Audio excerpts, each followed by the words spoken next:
What is going on, everybody? Paul here, coming at you with your crypto coffee update. You know what that means: news, conferences, events, everything you need to stay up to date on the growing crypto space. And of course, I got my coffee because simultaneous sip. After all, the world can be a very stressful place at times, and just having a sip of tea, coffee, water, whatever you have, just to start the day off right together, it can make a lot of difference depending on, what's going on. So, join me now.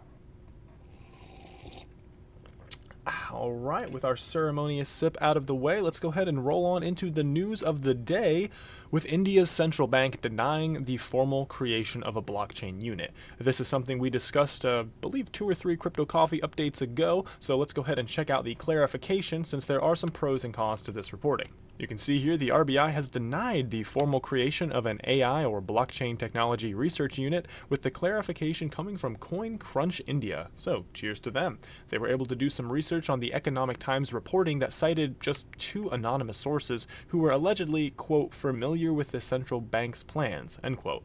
One has to wonder to what degree the legacy media is legitimizing this kind of really lazy journalism, citing people who may or may not even exist, who don't even have actual sources, but rather just claim to be familiar with certain individuals' thinking.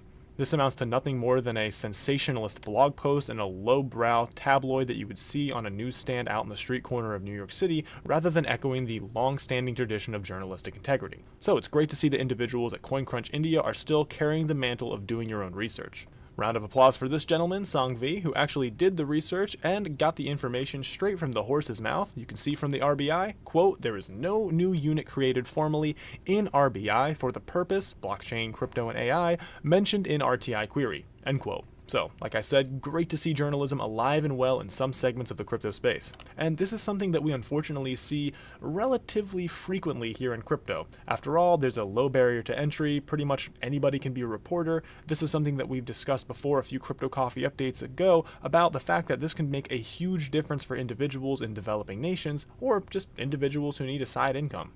While that's extremely beneficial economically, it can lead to a slip in quality in overall articles, and that's something that the community as a whole needs to address as we begin to see the emergence of these decentralized reporting infrastructures. After all, there has to be some way to square the circle of really high quality blog posts that legitimately deliver great amounts of information, think Medium, and what I suppose you could call less than credible or savvy journalistic quote-unquote outlets that really don't have much of an editorial staff to speak of.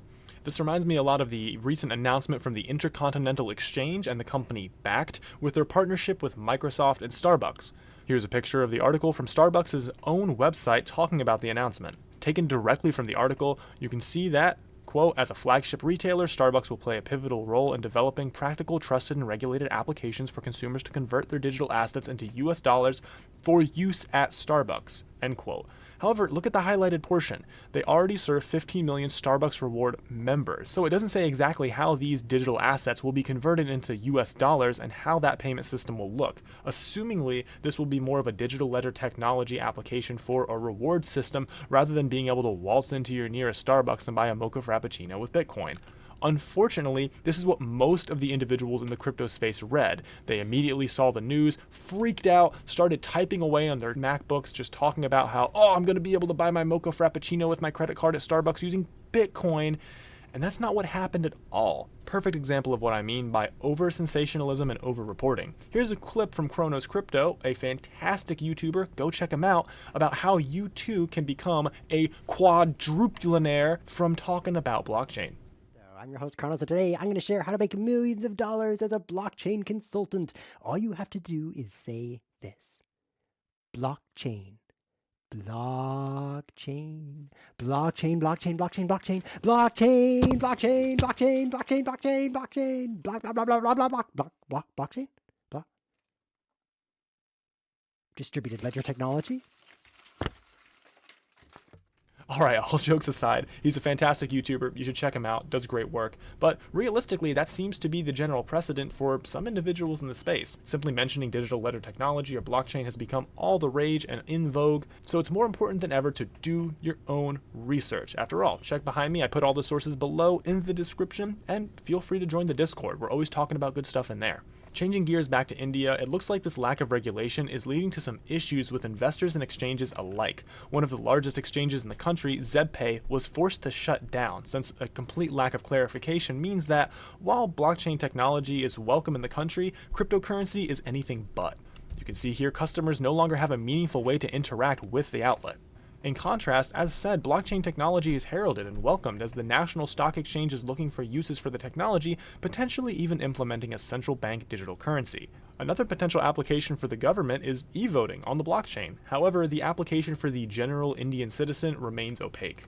Final article of the day, an EOS token holder is alleging that block producers are colluding and receiving payoffs for mutual voting. This is something we've discussed ad nauseum in multiple Crypto Coffee updates about how once a pool of individuals with authority is relegated to a certain size, it becomes infinitely more profitable to collude rather than compete. After all, the amount of redundancy in a collusory system is far less than in a system of competition, but it increases overall profitability for the individuals who are colluding. The information comes from the Twitter user Maple Leaf Capital and involves an Excel document from Huobi. It talks about how specifically the EOS Chinese community is colluding in order to maximize the benefit for the individuals involved. You can see here a screenshot provided that shows that Huobi receives a substantial amount of EOS returns or payments from 3 block producer candidates specifically, extremely out of the ordinary. While this is allegedly blatantly against EOS's mission statement, one has to wonder to what degree the creators of the platform have lived up to any subsequent mission statements they've put out thus far. Can I say it? I think I'm going to finally say it. After this point, I think Dan Larimer's a scammer. Let's face it, he created BitShares, supposedly a democratically representative blockchain platform. Only 10% of the individuals vote, and Dan moves on to Steemit. After Steemit, you start to see some voting issues, a lot of concentration of the tokens, and Dan moves on to EOS.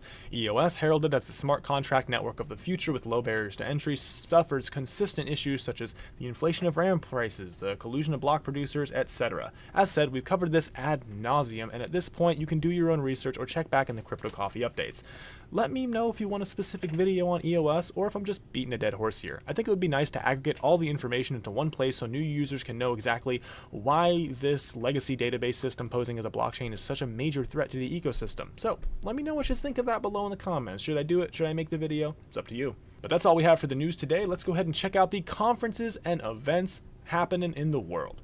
The Swell event by Ripple, a huge event that happens annually, is kicking off in San Francisco this year. Exciting, looking forward to that. Decoding blockchain is happening in Qatar, the first one in the country. So congratulations to the small nation of Qatar for launching their first crypto conference. Global Disruptive Innovation Summit is happening in California, and Stellar Lumens is launching the Lightning Network on their mainnet. For Tuesday, October 2nd, the third Blockchain for Finance Conference Europe is occurring in Dublin, Ireland. Finance Disrupted 2018 is kicking off in New York. Blockchain South 2018, the Leadership Summit, is happening in Queenstown, New Zealand. And EmTech Europe is kicking off in France. That's all we have for Tuesday, October 2nd, and for this Crypto Coffee update. As usual, links below in the description. Giant list of B-list coins. There's just too much to talk about with respect to time. So let me know what you thought of this below in the comments. Thanks so much for watching. You guys truly are the MVPs of this channel. Otherwise, I'd just be a crazy person talking at a computer. But don't we all do that from time to time, depending on the circumstances? With that said, my name is Paul, signing off. We are Cryptide. Thanks again for watching, seriously. And the tide is rising. It's like a flood of information. Hey.